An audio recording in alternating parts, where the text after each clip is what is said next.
জিওমেট্রির এই প্রবলেমের সলিউশনটা কিভাবে করব?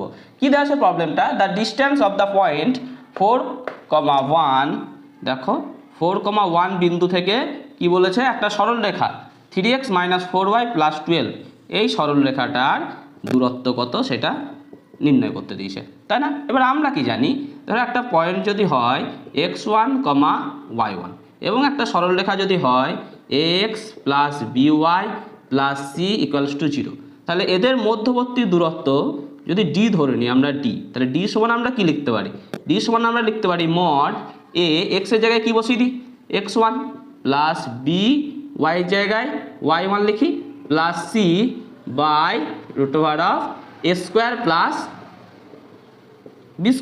একইভাবে এই বিন্দু থেকে এই সরলরেখার যে দূরত্ব সেটা আমরা এই ফর্মুলার মাধ্যমে নির্ণয় করব। তাহলে কত হবে, মড দিলাম কত আছে 3x, তাহলে 3 × x এর জায়গায় কি বসাবো, x